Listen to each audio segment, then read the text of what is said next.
All right, settle in, grab a drink, turn down the lights. Because tonight's story, this one's heavy. You've heard the tales from the old South. You've heard about the cruelty, the whips, the chains. But I guarantee you, you have never heard a story like the one about James Rutledge. This isn't just a story about suffering. It's about something colder, something calculated. It's about how absolute power, mixed with the poison of desire, can destroy a man not just in body, but in soul. It's about a name, erased from the history books, scrubbed from the ledgers with such precision it's terrifying. Between 1847 and 1849, a young enslaved man named James Rutled simply vanished. In March of 1847, he was on the books, valued at $1,200. That's a fortune. That's more than the cost of a new house. He was listed as a skilled blacksmith's apprentice. He was an asset, but by November 1849, his name is gone. In its place, a chilling, faded note in the margin. Disposed of by arrangement. Medical necessity. Medical necessity. What in God's name does that mean? For over 170 years, nobody knew. The truth was buried, locked away in family archives by descendants who knew that some secrets are too terrible to see the light of day. But tonight, we open the box, we tell the full story. This is how a man's life was taken from him in the most intimate, most irreversible way possible. And the whole thing starts not with a scream, but with a smile. The illusion of mercy. Greenfield County, Virginia. Spring, 1847. This place was postcard perfect if you didn't look too close. Rolling green hills, massive tobacco fields, all of it built on the backs of human beings. The plantation at the center of our story was called Belmont Hall. 400 acres right on the Nottoway River. The main house was a palace. White columns, broad verandas, a monument to money. 57 enslaved people worked that land. Their quarters were neat, tidy rows, far enough from the big house to keep up the fantasy, but close enough to be called at any second. And the man who owned it all? His name was Marcus Sutherland. Marcus was 32 when he inherited the place, and he had a reputation. He was known as a modern planter, an enlightened master. He'd stand up in the county courthouse and argue for humane management. He said better food and shelter meant better productivity. He'd brag about the health of his slaves. He wasn't like those other brutes. He was a man of reason. This reputation earned him respect from some and contempt from others who thought he was soft. But it was all part of his image, a carefully built lie. And then there was his wife, Arabella Sutherland. Arabella was 20 years younger than her husband. She was a fair child, from a high-society Charleston family that had lost every penny. They traded her beauty for the security of Marcus's Virginia wealth. She was accomplished. She played the piano, spoke French, and ran the house with a terrifying efficiency. On the surface, they were the perfect planter family. They threw lavish dinner parties. The gardens were filled with imported roses. Guests came and went from Richmond. It was a perfect, polished illusion. But beneath the floorboards, the rot was setting in. Marcus Sutherland, the humane master, had problems. Big ones. A blight had hit his tobacco crop 2 years running. He was bleeding money. He was leveraged to the hilt, and the pressure was crushing him. He spent his nights locked in his study with his ledgers and a bottle of bourbon, not in his wife's bed. He hadn't touched her in over a year. And Arabella? She was barely 25. She was beautiful, sharp, and trapped in a passionless commercial arrangement. She was a prisoner in her own palace, and she was suffocating. She was bored. And on a plantation in 1847, a bored mistress with absolute power is more dangerous than a lit fuse. The enslaved population of Belmont Hall was a world unto itself. Field hands, domestic servants, craftsmen, and among them was James Rutledge. James had been born on the property in 1829. His mother, Rachel, was a seamstress in the main house. His father? Officially unknown. But everyone on the plantation knew the truth. He was the son of Marcus Sutherland's younger brother from a visit years ago. This connection, this white blood, was a dangerous gift. It set him apart. He wasn't sent to the fields as a child. At 12, he was apprenticed to the plantation's blacksmith, an old man named Jacob Thornhill. For 6 years, James learned the craft. He learned to shape iron, mend tools, forge the metal that kept the plantation running. By the time he was 18, he wasn't just good. He was an artist. His hands, scarred from the forge, could move with impossible precision. He was strong, with the broad shoulders and powerful arms of a blacksmith, but it wasn't his skill that would seal his fate. It was his face. James had inherited features that drew eyes: high cheekbones, a strong jaw, clear brown eyes. His mixed heritage was visible, and the white inhabitants of the house found it both fascinating and deeply, deeply threatening. He carried himself with a quiet dignity. Not pride. That would get him killed. Just dignity. And some people couldn't stand it. But James had a secret. The real reason he kept his head down, the real reason he worked so hard. He wasn't just trying to survive. He was trying to escape. And he wasn't planning on going alone. Her name was Eliza. She worked in the laundry, a quiet, strong woman with eyes that had seen too much. For a year, they had been meeting in secret, in the woods by the river for 5 minutes at a time, in the dead of night, in the back of the smokehouse. They were in love, a love that could get them both lynched. They had a plan, a desperate, impossible plan. They were saving scraps of food, a stolen handful of dried beans here, a piece of hardtack there. Jacob, the old blacksmith, had been quietly teaching James how to read the stars. He'd drawn a crude map of the route north, to the conductor 2 counties over. This was James's world, a world of fire and iron, a secret love, and a desperate hope for freedom. He had everything to lose. And in March of 1847, the main forge at Belmont Hall needed to be expanded. Jacob, the old blacksmith, was getting frail. His lungs were shot from decades of smoke. He couldn't do the heavy construction work. Marcus Sutherland, reviewing the plans and his grim-looking ledgers, made a decision. It was a simple, practical decision. James Rutledge was temporarily reassigned from the forge.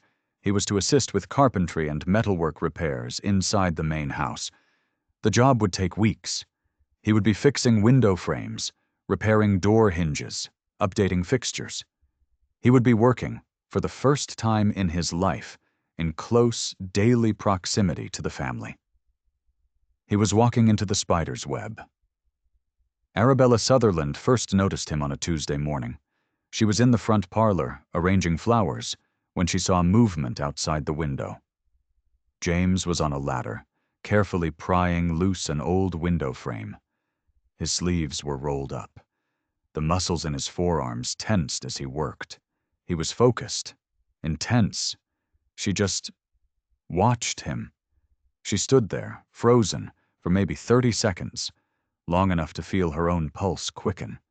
She turned away, suddenly angry, disturbed. But the image was burned into her mind. Over the next few days, it was like she had a radar for him. She found excuses. She'd bring a book and sit in the very room where he was repairing fixtures, claiming the light was better. She'd pass through the hallways where he was hanging doors, over and over. She'd nod politely, saying nothing. But she was watching. She began to time her day around his. She knew when he'd be in the East Wing, when he'd be in the study. She was studying him. James felt it. Of course he felt it. It was like a cold dread on the back of his neck. He did everything survival demanded. He kept his eyes on his work. He spoke only when spoken to. He answered in as few words as possible. "Yes, ma'am." "No, ma'am." He tried to make himself smaller, to fade into the wallpaper. He understood the danger. He had seen men whipped raw for looking at a white woman the wrong way, even when she was the one looking. But Arabella's interest wasn't casual, and it wasn't going away. By the second week of April, she moved from silent observation to conversation. "What is that tool for, James?" she'd ask. He'd stop his work, keep his eyes low. "It's a rasp, ma'am, for smoothing the wood." "Show me." It was a command. He'd have to demonstrate, and she would stand close. Too close. Close enough for him to smell the lavender water on her skin. Close enough to feel the heat coming off her. She'd ask him about the forge, about how iron could be made to bend. "You have such strong hands," she said one afternoon, her voice soft. "To shape metal like that." James just froze. He said nothing. He just kept his head down. He was trapped. He couldn't be rude. He couldn't walk away. He couldn't show his fear. He just had to stand there and take it. The other house slaves saw it. They knew the signs.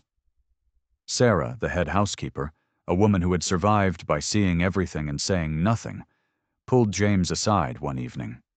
He was back in his quarters, the small cabin he shared with 2 other men. "You mind yourself around the mistress," she whispered, her voice tight with fear. "That kind of attention.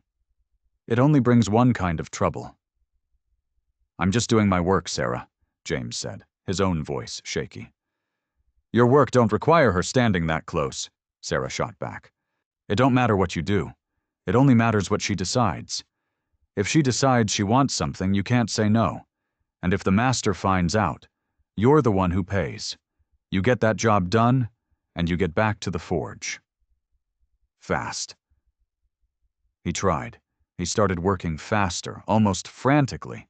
He'd arrive at the house before dawn, leave after dark, just trying to avoid her. He'd skip meals. But it was no good. You can't hide from someone who owns the house you're in. In early May, Marcus Sutherland announced he was leaving for Richmond. Tobacco contracts. He'd be gone for 10 days. The plantation held its breath. The master was away. The morning after Marcus's carriage disappeared down the long drive, Arabella sent for James. Not to the parlor, not to the hall. She summoned him to her private sitting room, on the 2nd floor. He stood in the doorway, his toolbox in his hand. It felt like an anchor. The room was soft, feminine, blues and creams, a piano, a writing desk. Arabella was sitting in a chair by the fireplace, even though it was a warm spring day. She wasn't wearing her formal day dress. She was in a soft silk dressing gown. "Close the door, James," she said. His blood went ice cold.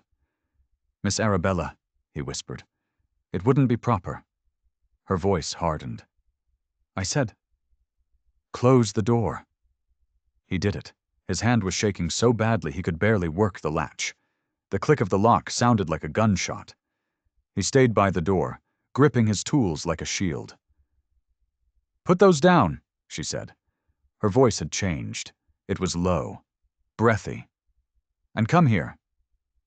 "Ma'am, if something needs fixing, I can see it from here."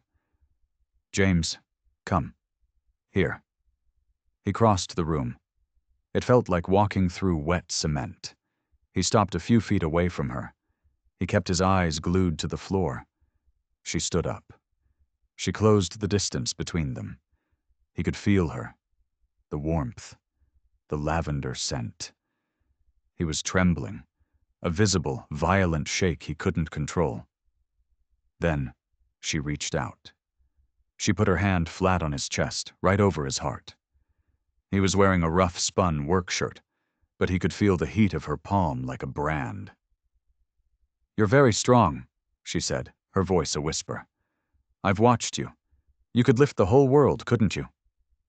"Miss Arabella, please, this ain't—" "Isn't," she corrected him, her hand still on his chest. "You're educated. Jacob told me you can read, that you figure numbers better than most white men." Her other hand came up. She touched his face. Her fingers traced his jawline. "You're extraordinary. Do you know that?" He was frozen. Utterly, completely paralyzed by terror.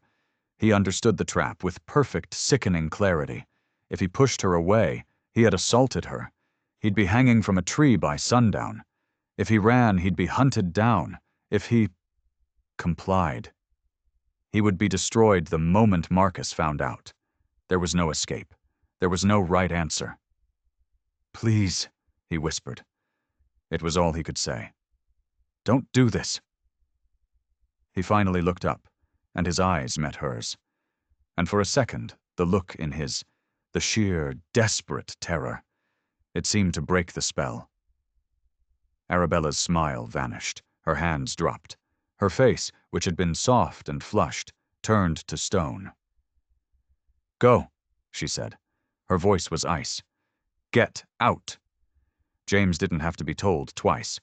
He grabbed his toolbox, fumbled with the latch, and fled. He stumbled down the servants' stairs, his hands shaking so hard he almost dropped his hammer. He ran from the main house. He didn't stop until he reached the forge. He was still shaking when Jacob found him, staring into the cold embers. That night, James went to Jacob's cabin.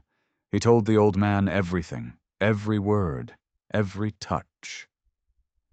Jacob listened, his weathered face growing darker and darker. He sat in silence for a long time after James finished. "What do I do, Jacob?" James pleaded. "What do I do?" Jacob shook his head, his eyes closed. "There's no good choice here, son. You can't refuse her, but you can't. You can't not refuse her. She's got you in a snare. So what do I do?" We wait," Jacob said, but his voice had no hope in it. "We wait for Master Marcus to come back. We go to him. We tell him the truth. We tell him before she can tell her lies. It's the only chance you got. It might not save you, but it's the only chance. A sliver of hope." It was something. For the next 3 days, James made himself a ghost. He didn't go near the main house. He told Sarah he was needed at the forge. He worked from sunup to sundown, hammering iron with a fury, trying to beat the terror out of his mind. He slept in the forge. He didn't see Eliza. He couldn't risk her getting pulled into this.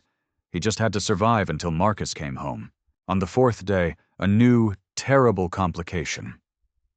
A field hand, a man named Silas, came to the forge. Silas was a bitter man, jealous of James's skill, jealous of his advantages, and Silas had seen James and Eliza meeting by the river. "You're a fool, blacksmith," Silas sneered, watching James work. "Think you're better than us." "I'm just doing my work, Silas. Leave me be." "Oh, I see you. I see you with that laundry girl.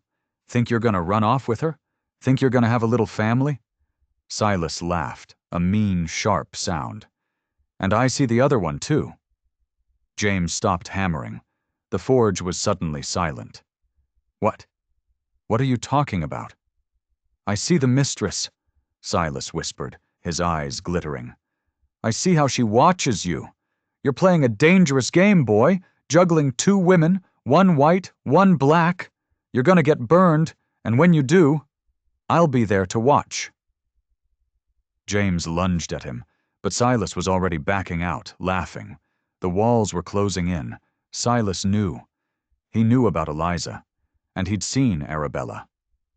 This was a new knife, pointed right at his back. The next day, Arabella sent for him again. James's stomach turned to lead. He walked to the main house, certain he was walking to his death. He reported to Sarah, who looked at him with pity. "She's in the sitting room," Sarah whispered. "The main sitting room, and the door is open. Be careful, child." He went. This time she was completely different. She was dressed, composed, businesslike. She was at her writing desk. And just like Sarah said, the door was wide open. Sarah herself was dusting in the hallway, well within earshot. "James," Arabella said, not even looking up from her letter. "I've been thinking." He stood by the door, his heart hammering. "I may have been hasty the other day. I was upset about other matters. I want to apologize if I discomfited you." James just stared. This was a trap. It had to be. He said nothing. "You're a skilled worker," she continued, her pen scratching on the paper. "Master Sutherland thinks very highly of you. I was merely curious about your training, and I fear I expressed that curiosity inappropriately." She finally looked up and smiled. It almost looked genuine. "Can we forget that? Unpleasant encounter? I would hate for there to be any awkwardness." He licked his dry lips. "Yes, ma'am, we can forget it." "Good, good." She gestured to a chair by the window. "The arm on that chair is loose. It wobbles when I sit. If you could tighten it, I would be most appreciative." He walked over to the chair. He examined it. The arm was barely loose. A 5-minute job. As he worked, kneeling on the floor, she sat at her desk, writing. It was all so normal. He could hear Sarah humming in the hall. Maybe it was over. Maybe she'd realized the danger and backed off. Maybe he was safe. He finished. He gathered his tools. He stood, ready to leave. "James," she said just as he reached the door. He turned. Her voice was soft again. Intimate. But this time it was laced with venom. "I do appreciate your discretion," she said, her eyes locked on his. "A lady's reputation. It's such a very fragile thing.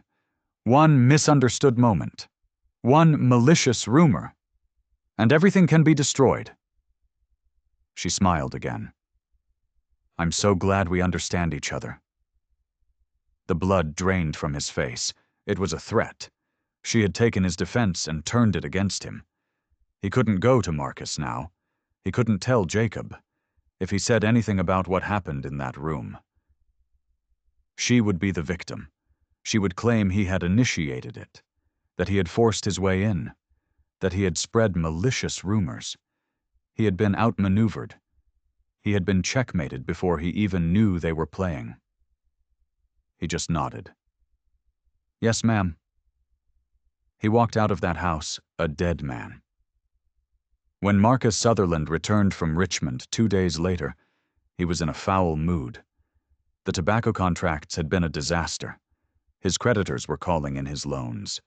He was closer to ruin than he'd ever been. He stormed into his study, and the entire plantation tensed. That night, at dinner, Arabella was the perfect, supportive wife. She was charming, attentive, full of grace. She talked about household matters, about local news. She soothed his temper. And then, she began her campaign. She didn't accuse James, not yet. She was smarter than that. She started small. She began a campaign of casual public cruelty, all disguised as innocent domestic management. She would summon James to the house to repair things that weren't broken. Then, in front of Marcus, she'd say, "Oh, dear James, I'm afraid I've wasted your time. This hinge seems perfectly fine. You must be mistaken." She would praise his craftsmanship to Marcus, but in a way that was deeply unsettling. "Master Sutherland, you must come see the work James did on the window frame. He is just so powerful, such definition in his arms. It's truly remarkable what he can do with his hands." She would wait until Marcus was in the parlor, then call James in to add wood to the fire, a job that was never his. She'd create these little domestic scenes, the master and mistress and the handsome slave, always nearby, always attentive. She was painting a picture for her husband, brushstroke by brushstroke. And Marcus, already suspicious, paranoid about his finances, started to see it. He saw the way James refused to meet anyone's eyes. He saw how James moved through the house like a ghost, like a man walking on broken glass. He saw how his wife would sometimes stiffen when James entered the room. Marcus didn't see a terrified man trying to survive. He saw a guilty one. And all around them, the whispers Arabella had started before Marcus left were now growing. The other planters' wives, primed by Arabella's concerns, were talking. "My dear, you must be careful. That blacksmith of yours, he seems to have ideas above his station. I heard he was quite bold. One must be so vigilant." The rumors, started by Arabella, were now coming back to Marcus from all sides.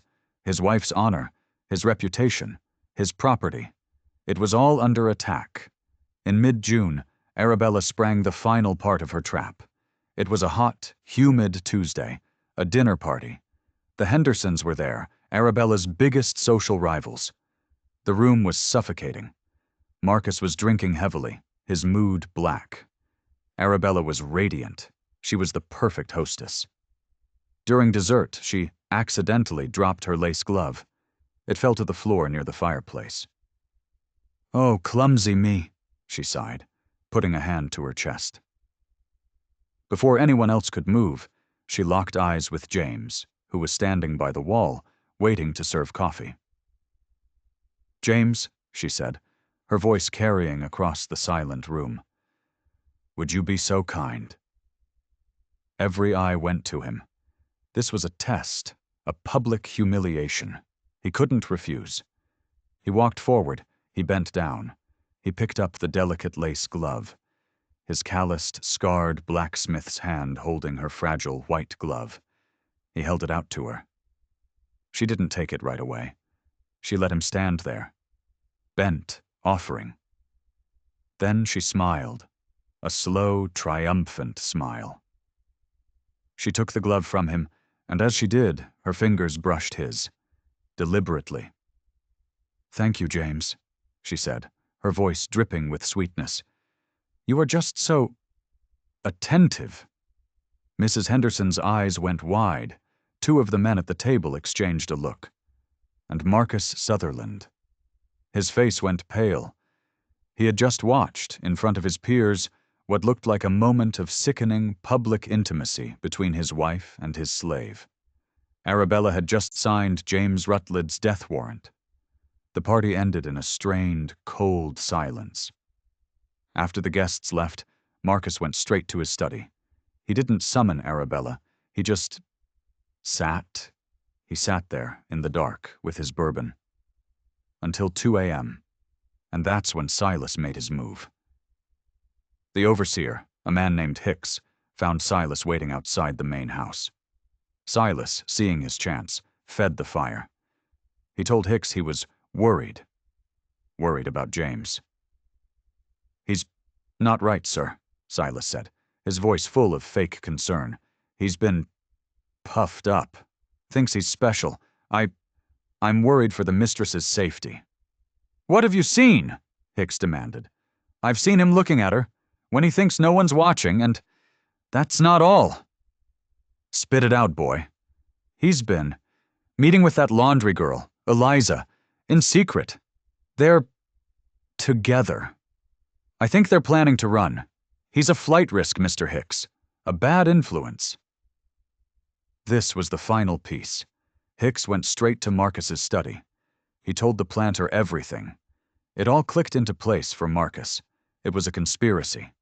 This slave, this property. He was consorting with one of the women. He was planning to run, which meant stealing $200 from him. And he was being inappropriate with his wife. It was an uprising of one. A total breakdown of order. Just then, Arabella herself came to the study. She had been waiting. She knew the party was the final push. She arrived, her face pale, her hands trembling. She looked like the perfect victim. "Marcus," she whispered, I have to tell you something. I should have told you weeks ago. I was so frightened, so ashamed." Marcus just stared at her, his face a cold mask. "What?" It's James Rutled," she said, and her voice broke, a perfect, calculated sob. He has been inappropriate with me." "Explain," Marcus said, his voice flat. And she told him the story she had been rehearsing for weeks. Yes, he had been in her sitting room, but he had cornered her. He had closed the door. He had spoken to her with a terrible familiarity. Yes, she had touched his chest, but only to push him away as he advanced on her. She told him she had been too terrified to tell him, afraid he wouldn't believe her, afraid he would kill James and the scandal would ruin her reputation. She had tried to manage it, to handle it with discretion. But tonight, at the party, she wept, the way he looked at me when he picked up my glove, it was a threat. He was boasting. He's watching me, Marcus. When you're not here, he watches me. She then produced her proof. She'd gone to her room and retrieved the small red ribbon she had gifted James weeks ago, the one Silas had seen him hide. Of course, she hadn't given it to him. She'd found it. I found this, she whispered, holding out the ribbon. It was tucked in the back of my lingerie drawer. He's been in my room, in my things. It was a lie, a devastating, brilliant lie. She'd planted it herself that afternoon. For Marcus Sutherland, this was the end. His wife's honor, his property compromised, his reputation ridiculed. He was being made a fool of in his own home. He stood up. "I'll take care of this," he said, his voice terrifyingly calm. "Please." Arabella clutched his arm, playing her role to the end. "Please don't do anything that will bring a scandal. Our reputation." Marcus looked down at her hand, then at her face. "I said, I will take care of it." That night, Marcus did not sleep. He sat in his study, the ledgers in front of him. But he wasn't looking at the numbers. He was weighing his options. He couldn't just sell James. Not now. The rumors were already flying. Selling him south would look like he was confirming the rumors. It would be an admission that his wife had been compromised. He'd be a laughingstock. He couldn't kill him. That was a $200 loss. In his financial state, it was unthinkable, and it would definitely bring a scandal, an investigation. He needed a third option. He needed a way to keep his valuable asset, but remove the threat. Permanently. He needed to protect his wife's honor, maintain his reputation, and ensure that James Rutled would never, ever be a man again.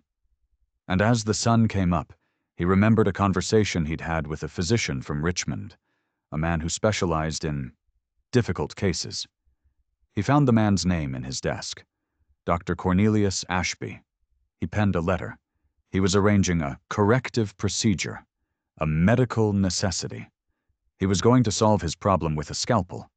The next morning, Marcus summoned Jacob Thornhill to the main house. The old blacksmith walked up to the study, his hat in his hands, a deep dread settling in his bones. He knew. He didn't know what, but he knew it was over. "Jacob," Marcus said, not even asking him to sit. "I need to speak with you about your apprentice." "James is a good worker, sir," Jacob began, his voice shaking. "Best I ever trained, honest. I have received troubling reports," Marcus cut him off, "about his conduct around Mrs. Sutherland." Jacob's heart stopped. "Sir, James wouldn't.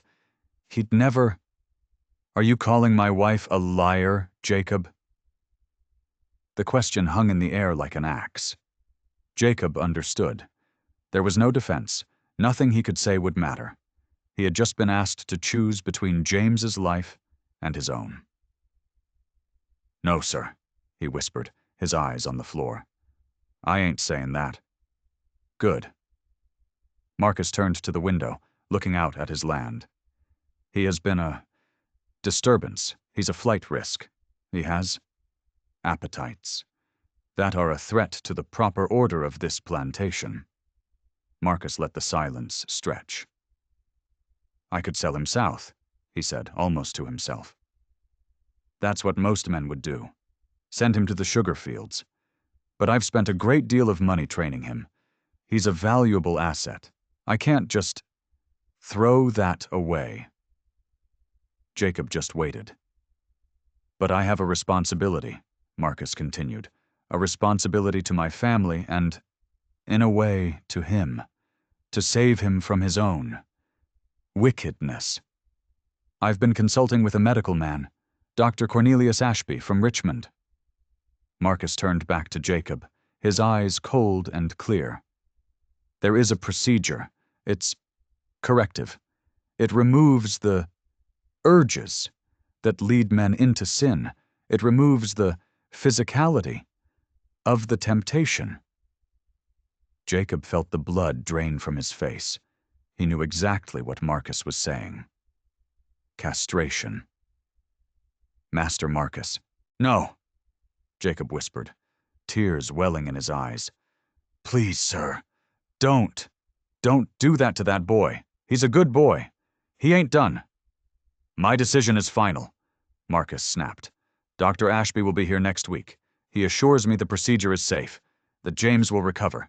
He'll still be able to work, to labor. He'll be cured of his compulsions." "Sir, I am begging you," Jacob wept, falling to his knees. "Sell him, whip him, please, not this. This ain't right." "It is my decision," Marcus said, his voice flat. "And you will assist. You will not speak of this to anyone, especially not to James. When the doctor arrives, you will ensure James is brought to the designated location. If you refuse, or if he disappears, I will sell you, and I will sell his mother, and I will sell that girl, Eliza. Do you understand me?" Jacob stared at him, his face a mask of horror and grief. He was trapped. They all were. He could only nod. "Yes, sir." "Good. Return to your work." Jacob stumbled out of the main house. He was blind with tears. He went straight to the forge. James looked up from the anvil. He saw his mentor's face, and he knew. "What?" James asked, setting down his hammer. "What did he say?" Jacob couldn't speak. He just shook his head. "He's selling me," James said. "He's selling me south." "Worse," Jacob whispered. James's face went pale. "What's worse than that?" Jacob finally met his eyes. "Son, you've got to run. Tonight?" And he told him. He told him about the doctor. The procedure. James just stood there. He didn't cry. He didn't rage. A strange, terrifying calm settled over him. "Tonight," Jacob said, grabbing his arm. "I'll go to Eliza. I'll get her. We'll go with you. I'll take you to the conductor myself. We'll all go. Tonight. You can't stay here." James looked down at his hands.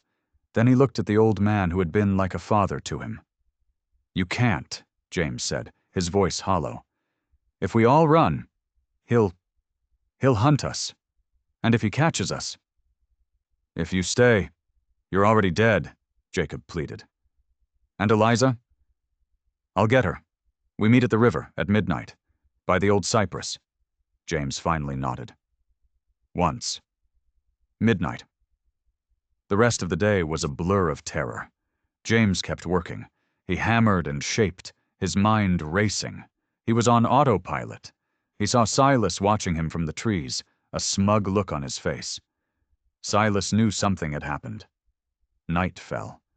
It was moonless. Perfect. James packed nothing. He just took the small, crude map Jacob had given him. He slipped out of his cabin. He moved like a shadow, down toward the river. Every snap of a twig sounded like a gunshot. He reached the old cypress tree. He waited. Minutes felt like hours. He heard an owl. He heard the rush of the river. Then a new sound. Dogs. He heard them. A deep, baying bark. From the direction of the main house. A sudden, terrible realization hit him. It was a trap. He turned to run, to dive into the river. And then he heard the scream. Eliza's scream. Lights flared in the woods. Torches. He heard Hicks, the overseer, yelling, "He's here! Get him!" James ran. He burst through the trees, back toward the sound. He saw them. Hicks and 2 other men. They had Jacob on the ground, and they had Eliza. Silas was with them, holding a torch, grinning. "Told you he'd come for the girl?" Silas sneered. "James, run!" Jacob screamed, before one of the men kicked him in the ribs. James didn't run. He just stopped. He looked at Eliza. Her eyes were wide with terror. "Let them go," James said. "Get him," Hicks ordered. The dogs were on him in a second. He fought, but it was useless. 3 men, a pack of dogs. They beat him to the ground. They tied his hands.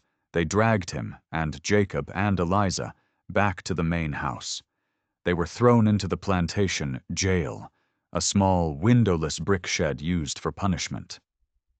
They sat in the dark. James could hear Eliza crying softly in the corner. "Silas," James whispered, his voice broken. He told them." I tried to get to Eliza," Jacob choked out, holding his ribs. "But they were waiting. Hicks and Silas. They were waiting for me at her cabin. They knew we were going to run." The trap hadn't been for James. It had been for all of them. Marcus knew they would try. He had counted on it. The run, the capture. It was all just justification. It proved he was a flight risk. It proved he was dangerous. It sealed his fate. At dawn, the door was torn open. Marcus Sutherland stood there, silhouetted against the bright morning light. He looked calm. "Well," he said. "This simplifies things." He looked at Jacob. "You are a fool. You're confined to your cabin. If you leave, you'll be sold." He looked at Silas. "Good work, Silas. You'll be rewarded." He looked at Eliza. "You are a liability. You're an infection. Hicks. Take her to the wagon. She's going to the Richmond market. Today." "No!" James screamed, lunging forward, but his chains held him. "No, not her! Take me! It was me! She did nothing!" "No," Marcus said, his voice cold. "She's a bad influence. And you have an appointment." Hicks grabbed Eliza. She screamed James's name. James fought against his chains, roaring, crying, begging. "Please, master, please, I'm begging you, don't take her! Don't take her!" Marcus just watched. He watched as they dragged the woman James loved out of the shed. He watched until her screams faded as they took her to the wagon. James collapsed, a broken, sobbing heap on the dirt floor. "You see," Marcus said quietly, almost gently, to the broken man. This passion, this is the sickness. It makes you unruly. It makes you a bad investment. But don't worry, James. The doctor, he's going to cure you of it." He turned and left. James was alone in the dark. His love was gone. His mentor was broken. His hope was extinguished. And the doctor was coming. Dr. Cornelius Ashby arrived 2 days later. He came in a black carriage driven by an assistant who never spoke. They unloaded leather cases and a locked wooden chest. Ashby was in his 50s, clean-shaven. He looked like a college professor. His manner was professional, detached, and cold. Marcus met him at the door.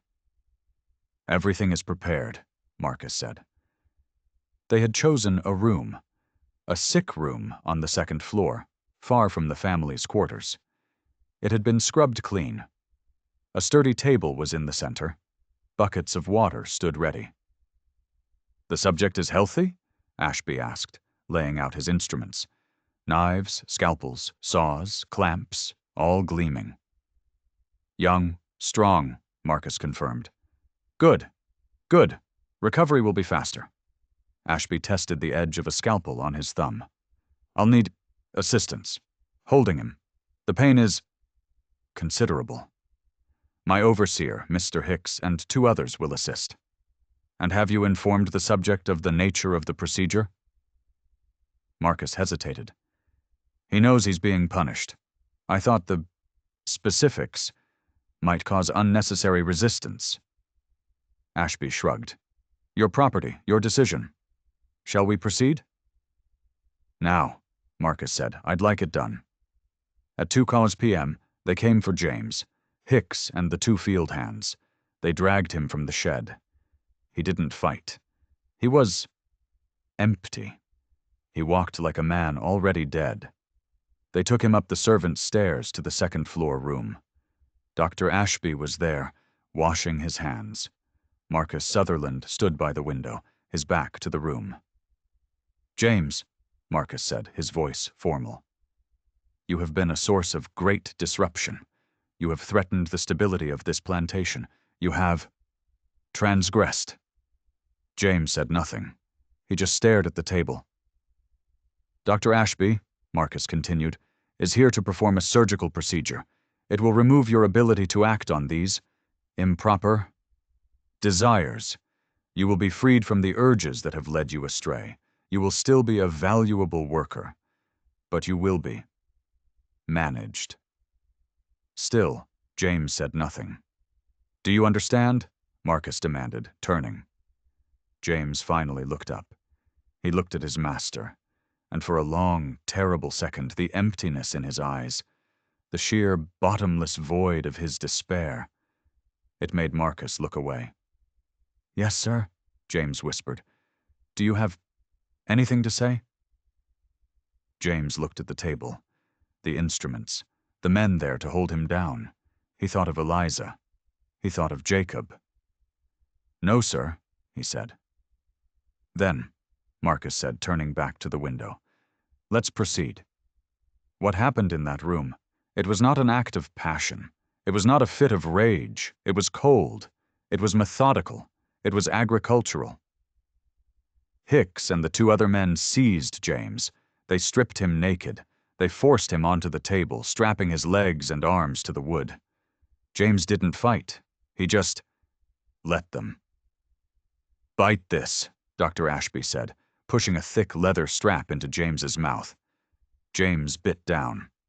This will be unpleasant, the doctor said, picking up a scalpel. Try to hold as still as you can. Marcus never turned from the window. The procedure took 30 minutes. James's screams were muffled by the leather, but they were still screams. They echoed in the hallway. Sarah, in the kitchen below, heard it. She gripped the edge of a work table, her knuckles white, and wept silently into a rag. Rachel, James's mother, heard it from the laundry house. She collapsed. The other women had to carry her to her cabin, where she lay, staring at the ceiling, not speaking for 3 days. Jacob, locked in his cabin, heard it. He heard the muffled, agonizing screams of the boy he had raised. He put his fist through a window. The glass shattered. He didn't even notice the blood. He just sank to the floor, howling. In the room, Dr. Ashby worked with the detached efficiency of a butcher. He was clean. He was precise. When it was over, James was unconscious. Pale. Still. Ashby bandaged the wounds with professional care. He checked James's pulse. He'll need to remain still for at least a week, the doctor said, wiping his hands. Infection is the primary risk. Keep the wounds clean, change the bandages twice a day. He packed his instruments. Laudanum for the pain, but sparingly. You don't want a dependency. He snapped his bag shut. He should make a full physical recovery. The psychological impact varies. Some become quite docile, others depressed. But physically, he'll be able to work again in 4 to 6 weeks. Marcus finally turned from the window.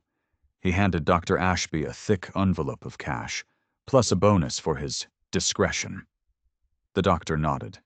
A pleasure doing business, Mr. Sutherland. He and his silent assistant left. His black carriage rattled down the drive, just as the sun began to set. James Rutled was changed. He was moved to a small, dark room off the kitchen. Sarah was ordered to tend to him. For the first week, he was lost in a fog of laudanum and fever. He drifted. When he was conscious, he just stared. He never spoke. His mother, Rachel, came to sit with him. She held his hand. She tried to talk to him. He wouldn't look at her. He just turned his face to the wall. Jacob snuck in once. His hand was crudely bandaged. He tried to apologize. He tried to explain. I should have. I'm sorry, son. I'm so sorry. James just closed his eyes. He said nothing. He never wanted to see him again. By the second week, the physical wounds were healing. His young, strong body was mending.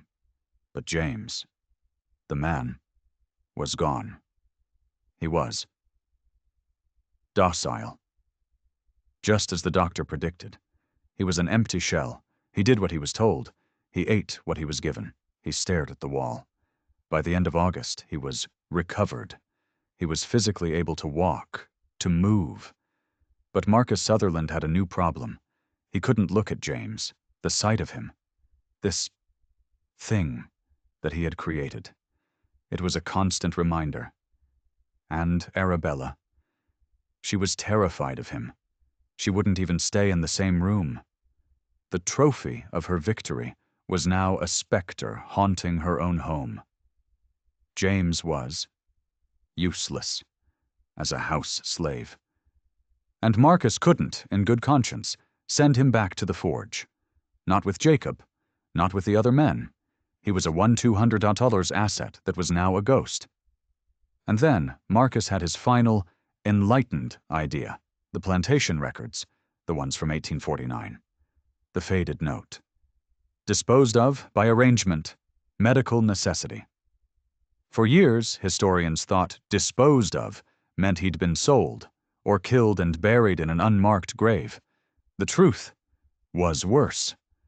We know the truth because of a private letter, found in Dr. Cornelius Ashby's archives, a letter from Marcus Sutherland, dated October 1849. Marcus sold James. He didn't sell him to another plantation. He sold him to Dr. Ashby, the doctor had been looking for. Specimens for his medical studies. He was fascinated by the long-term psychological effects of his procedure. Marcus Sutherland, the humane master, sold James Rutledge, the man he had broken, to the doctor who broke him, to be used as a living, breathing medical experiment. The medical necessity wasn't the procedure. It was the disposal. James Rutledge vanishes from Virginia. He appears, briefly, in Dr. Ashby's private medical journals. He's referred to only as Subject J. The doctor describes his remarkable docility, his lack of passions, his excellent physical health, despite the correction. James lived, according to the notes, for another 3 years.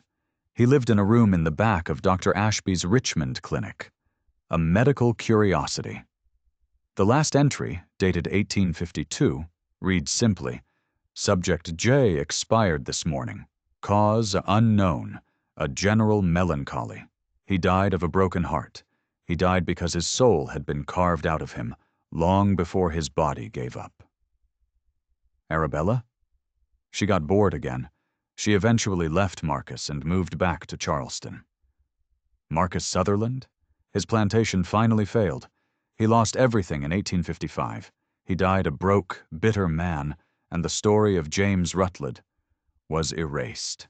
It was buried for 170 years until those ledgers and that doctor's private journal were finally put together. They didn't just kill him. They didn't just sell him. They unmade him. They took his craft, his love, his hope, and his very manhood. And they did it all with a pen, a polite conversation, and a doctor's signature. That is the true, terrifying nature of absolute power. Thanks for listening to this story. These are the chapters of our history that get forgotten, and they are the ones we need to remember the most. If this story stuck with you, if you think these histories need to be told, do me a favor. Hit that subscribe button and let me know in the comments. What's a piece of your own local history that the world has forgotten? Until next time.